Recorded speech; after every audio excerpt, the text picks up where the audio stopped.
Hello बच्चों, आइए प्रश्न को देखते हैं। निम्न अवरोधों के अंतर्गत z बराबर में -x प्लस 2y जो कि उद्देश्य फलन है, इसका हमें अधिकतमीकरण करना है। यहाँ पे व्यवरोध दे रखे हैं, x बड़ा या बराबर है 3 के, x प्लस वाई बड़ा या बराबर है 5 के, x प्लस 2y बड़ा या बराबर है 6 के और y बड़ा या बराबर है 0 के। प्रश्न को हल करने से पहले इसकी मुख्य अवधारणा की चर्चा कर लेते हैं। मुख्य अवधारणा, तो मुख्य अवधारणा में देखो, ये जो प्रश्न है ना, ये हमें दे रखा है रैखिक प्रोग्रामन समस्या से। रैखिक प्रोग्रामन समस्या, तो रैखिक प्रोग्रामन समस्या में क्या होता है, जो अपने पास व्यवरोध होते हैं वो व्यवरोधों में हमें पहले उनका हल क्षेत्र निकालना पड़ता है। तो उससे पहले हम लोग उनको समीकरण में बदलेंगे और रेखा बनाएंगे। रेखा बनाने के बाद उसका हम लोग हल क्षेत्र निर्मित करेंगे, और जो हल क्षेत्र उभयनिष्ठ हल क्षेत्र आता है उसी को हम लोग संगत हल क्षेत्र कहते हैं। और जो संगत हल क्षेत्र के जो कोणीय बिंदु होते हैं, उन कोणीय बिंदुओं को हम लोग संतुष्ट करवाते हैं उद्देश्य फलन में, और जिस कोणीय बिंदु पर हमें अधिकतम या न्यूनतम मान मिल जाता है वही इसका अधिकतमीकरण या न्यूनतमीकरण हो जाता है। तो हमें करना है उद्देश्य फलन का अधिकतमीकरण। तो देखो, इसके लिए क्या कर लेते हैं हम लोग, यहाँ से लिखते हैं पहले। ये अपने पास दे रखा है, पहले हम लोग व्यवरोधों को हल करते हैं। पहला व्यवरोध y बड़ा या बराबर है 0 के, मतलब इसका मतलब जो है x अक्ष के ऊपर, x अक्ष से ऊपर वाला क्षेत्र आ जाएगा। फिर अपने पास x बड़ा या बराबर है 3 के, मतलब x बराबर 3 के बाईं तरफ वाला क्षेत्र, बाईं तरफ नहीं, दाईं तरफ वाला क्षेत्र, दाईं तरफ वाला क्षेत्र। ये दो समीकरणों को हमने बता दिया। अब चलते हैं तीसरे वाले व्यवरोध में। तीसरा वाला व्यवरोध है x प्लस वाई बड़ा या बराबर है 5 के। इसको पहले समीकरण बनाएंगे रेखा का निर्माण करने के लिए। x प्लस वाई बराबर में 5, रेखा का निर्माण करने के लिए दो बिंदुओं की जरूरत पड़ेगी। जब हम x बराबर 0 रखते हैं तो y का मान 5 मिल जाता है। फिर हम y बराबर 0 रखते हैं तो x का मान 5 मिल जाता है। यहाँ से बिंदु मिला 0 5, यहाँ से बिंदु मिला 5 0। उसके बाद देखो अगले वाले व्यवरोध में चलते हैं। ये दे रखा है x प्लस 2y बड़ा या बराबर है 6 के। इसको समीकरण बनाएंगे तो x प्लस 2y बराबर में 6 मिल जाएगा। रेखा का निर्माण करने के लिए दो बिंदु निकालेंगे। x बराबर 0 किया तो y का मान 3 मिल गया, और इसी तरह y बराबर 0 किया तो x का मान 6 मिल गया। अब यहाँ से बिंदु मिल गया 0 3, यहाँ से बिंदु मिल गया 6 0। उसके बाद देखो हम लोग कार्तीय तल में सारे बिंदुओं का उपयोग करते हुए रेखाओं का निर्माण करते हैं। तो कार्तीय तल में हम लोग केवल y अक्ष, धनात्मक y अक्ष और धनात्मक x अक्ष को लेते हैं, क्योंकि यहाँ पे देखो x का मान, y का मान तो पहले ही जो है धनात्मक है और x का मान भी 3 से बड़ा है, मतलब धनात्मक, तो ये भी है। तो हम प्रथम चतुर्थांश को ले लेते हैं। यहाँ पे ये क्षैतिज अक्ष x अक्ष को दर्शाता है, ऊर्ध्वाधर अक्ष y अक्ष को दर्शाता है। इनके पैमाना निर्धारित कर देते हैं। अब देखो पैमाने में हम लोग क्या लिखेंगे, यहाँ पे 0 5 3 0 ऐसा कुछ दे रखा है, तो इस तरीके से लिख देते हैं हम लोग। देखो एक खाना बराबर एक इकाई लिखेंगे तो 1 2 3 4 5 और ये 6। इसी तरह ये चलेगा तो 1 2 3 4 5। और अब देख लेते हैं बिंदुओं को निर्धारित करते हुए हम लोग रेखाओं का निर्माण करते हैं। तो पहले में अपने पास x बराबर 3 की एक रेखा खींचेंगे। तो x बराबर 3 वाली रेखा यहाँ से जाएगी जो y अक्ष के बिल्कुल समांतर होगी। इसमें y का मान चाहे कुछ भी हो, x का मान हमेशा ही जो है 3 के बराबर होगा। तो ये y अक्ष के समांतर वाली रेखा आ गई। अब इसमें हमें बोला है कि x बड़ा या बराबर है 3 के, मतलब इस तरफ वाला क्षेत्र अपने पास आ जाएगा। ये x बराबर 3 की रेखा हो गई। ये वाला बिंदु a, जिसको नाम दे देता हूँ 3 0, इसके निर्देशांक है ये वाला। इसके बाद आगे बढ़ते हैं, और ये वाली समीकरण जो हमने निकाली x प्लस वाई बराबर में 5, 0 5 और 5 0 इसके बिंदु है। तो इनको यहाँ पे निर्धारित कर देते हैं। 5 0 ये वाला बिंदु है और 0 5 ये वाला बिंदु है। दोनों बिंदुओं को मिलाते हैं तो अपने पास एक रेखा का निर्माण हो जाता है। तो देखो ये वाली अपनी रेखा हो जाएगी। आगे बढ़ा देते हैं। समीकरण इसकी क्या है, x प्लस वाई बराबर में 5, और ये बिंदुओं को देख लेते हैं। b बिंदु जिसके निर्देशांक 5 0, और इसको c नाम दे देते हैं, इसके निर्देशांक है 0 5। फिर एक और रेखा बच गई जिसके बिंदु है 0 3 और 6 0, इसको भी निर्धारित कर लेते हैं। 0 3 अपने पास ये वाला बिंदु मिल जाएगा और 6 0 अपने पास ये वाला बिंदु मिल जाएगा। दोनों को हम लोग मिलाते हैं तो अपने पास कुछ इस तरह से ये रेखा बनने वाली है।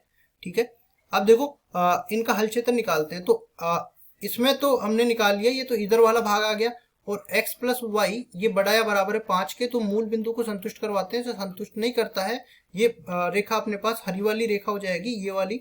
तो इस तरफ इधर वाला अपने पास हल क्षेत्र आ जाएगा। और इसी तरह दूसरा अपने पास एक बच गया, कौन सा, इस रेखा का समीकरण था x प्लस 2y बराबर में 6, x प्लस 2y बराबर में 6। तो ये भी समीकरण इस तरीके की थी, x प्लस 2y बड़ा या बराबर है 6 के, मूल बिंदु संतुष्ट करवाते हैं।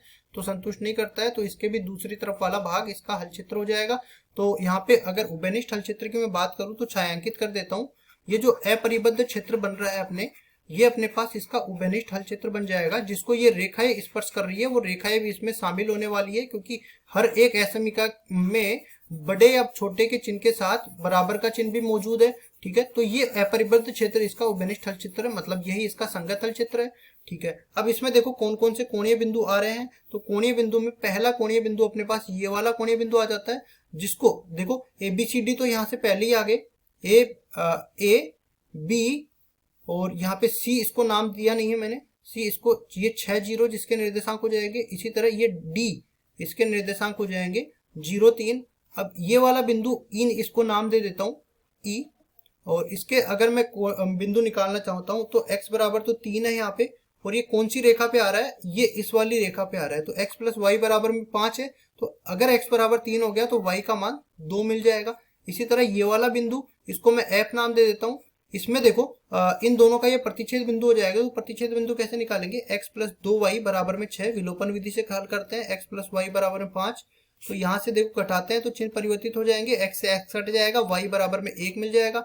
और इसी तरह x का मान निकालते हैं, तो यहाँ से इस समीकरण में रखते हैं तो x का मान 4 मिल जाता है। तो इसके निर्देशांक हो जाएंगे 4 1।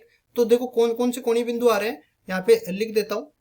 एक कोणीय बिंदु तो ये E वाला आ रहा है, एक F वाला आ रहा है, और एक ये C वाला आ रहा है। ये तीनों कोणीय बिंदुओं को रखते हुए हम लोग उद्देश्य फलन का मान निकालते हैं। तो यहाँ से देखते हैं उद्देश्य फलन क्या दे रखा है, z बराबर में माइनस एक्स प्लस 2y। तो यहाँ पे लिखते हैं z बराबर में माइनस एक्स प्लस 2y। कोणीय बिंदु कौन कौन से आ गए, एक तो अपने पास C है 6 0, E है 3 2, और F है 4 1। C 6 0, E है 3 2, और F है 4 1। अब इनका मान निकाल देते हैं। तो ये अपने पास किसके बराबर आएगा, z बराबर में माइनस 6 प्लस 0, टोटल मिला के माइनस 6 के बराबर आ जाएगा। यहाँ पे देखते हैं तो माइनस 3 प्लस 4, टोटल मिला के प्लस 1 के बराबर आ जाएगा। यहाँ देखते हैं तो माइनस 4 प्लस 2, ये आ जाएगा माइनस 2 के बराबर। अब देखो हमें क्या निकालना है, हमें इसका अधिकतमीकरण करना है। तो ये अपरिबद्ध क्षेत्र है, तो डायरेक्ट हम लोग नहीं कह सकते कि ये जो अपने पास अधिकतम मान आया यही इसका अधिकतमीकरण हो जाएगा। इसके लिए एक तरीका होता है, वो तरीका यहाँ पे बताते हैं। हमें उद्देश्य फलन दे रखा है माइनस एक्स प्लस 2y, इससे हम असमीका बनाएंगे। अगर ये न्यूनतम मान होता तो ये इससे न्यूनतम कुछ हो सकता है तो छोटे वाला चिन्ह लगाते, अगर ये अधिकतम मान है तो इसके अधिकतम भी कुछ हो सकता है, तो इसके लिए ये बड़ा है 1 से, ये वाली असमीका अपने पास बन जाएगी। अगर इस असमीका का हल क्षेत्र संगत हल क्षेत्र से के साथ एक भी उभयनिष्ठ बिंदु रखता है, तो जो आया है अपने पास अधिकतम मान, वो अधिकतम मान इसका अधिकतमीकरण नहीं होगा, मतलब इसका अधिकतम मान परिभाषित ही नहीं होगा। और अगर कोई भी उभयनिष्ठ बिंदु नहीं मिलता है ये जो असमीका है इसके हल क्षेत्र में, और संगत हल क्षेत्र है उसके हल क्षेत्र में कोई भी उभयनिष्ठ बिंदु नहीं मिलता है, तो यही अपना जो है अधिकतमीकरण का मान हो जाएगा। तो यहाँ से देख लेते हैं कैसे निकालेंगे। यहाँ पे देखो माइनस एक्स प्लस 2y, इसको पहले समीकरण मानना पड़ेगा, माइनस एक्स प्लस 2y बराबर में 1। ये कौन से कोणीय बिंदु पर आ रहा है, 3 2 पे, तो 3 2 तो इसको संतुष्ट करेगा। और दो बिंदु निकाल लेते हैं। तो इसके लिए क्या करेंगे, x बराबर जब 0 रखेंगे तो y का मान 1/2 मिल जाएगा, मतलब 0 1/2 ये बिंदु मिल गया। इसी तरह y बराबर 0 रखेंगे तो x का मान -1 मिल जाएगा। तो देखो यहाँ से हम लोग यहाँ पे कौन -1 0 ये वाला बिंदु मिल जाएगा। अब इनको निर्धारित कर लेते हैं। देखो यहाँ पे इस तरीके से पहला अपने को 3 2, तो 3 2 अपने पास कहाँ है, 3 2 ये ई वाला बिंदु है। फिर देखते हैं इसके आगे इधर की तरफ चलते हैं तो ये -1 आता है, यहाँ पे इसको बोल देते हैं ये -1 0 ये वाला बिंदु हो जाएगा। और इसके बाद में और कौन सा बिंदु मिला हमें, 0 1/2, तो 0 1/2 अपने को यहाँ पे मिलेगा कुछ, ठीक है। तो इन तीनों बिंदुओं को मिलाते हुए अपने पास एक रेखा का निर्माण होने वाला है। इस रेखा को इस तरह से निर्मित कर देते हैं हम लोग, -1 0 0 1/2 और ये ई 3 2, इस रेखा से मिलाते हुए अपने पास ये रेखा बन जाएगी। अब ये जो रेखा है यहाँ पे जो दिया गया है, हमने असमीका निकाली है, उसका हल चित्र निकालना है। तो यहाँ पे देख लेते हैं, -x + 2y बड़ा है 1 से। तो यहाँ पे ये देखो मूल बिंदु संतुष्ट करवाते हैं, तो मूल बिंदु इसमें संतुष्ट नहीं करता है, मतलब मूल बिंदु से दूसरी तरफ वाला भाग इसका हल चित्र हो जाता है। तो इसके हल चित्र को निरूपित कर देंगे यहाँ पे, देखो इस तरीके से इसका हल चित्र ऊपर की तरफ होगा और ये रेखा भी इसमें शामिल नहीं होगी क्योंकि असमीका का असमीका में बराबर का चिन्ह नहीं है। अब यहाँ पे आप देख सकते हो कि इसमें तो बहुत सारे बिंदु उभयनिष्ठ मिल गए, ये रेखा से जो हमने असमीका बनाई थी उसमें, और जो संगत हल चित्र था उसमें बहुत सारे बिंदु यहाँ पे उभयनिष्ठ मिल गए। मतलब हम लोग कह सकते हैं कि जो हमारा अधिकतम मान था वो वास्तव में अधिकतम मान नहीं है, हम लोग यहाँ पे कहेंगे। इसलिए -x + 2y बड़ा है 1 से, असमीका व संगत हल चित्र में बहुत सारे बिंदु उभयनिष्ठ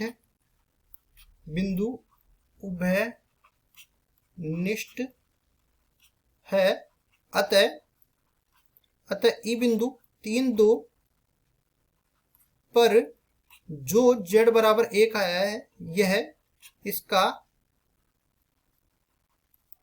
अधिकतम मान नहीं है, अधिकतम मान नहीं है। और अधिकतम मान कौन सा है, देखो इसमें अधिकतम मान इस तरह से मान के चलते हैं कि ये आगे तक बढ़ता जाता है क्योंकि अपरिबद्ध क्षेत्र है, तो इसके अनंत तक जाने के बाद भी हमको इसका अधिकतम मान नहीं मिल पाता है। तो हम लोग कहेंगे कि इसका अधिकतम मान कभी परिभाषित ही नहीं है, इसका अधिकतम मान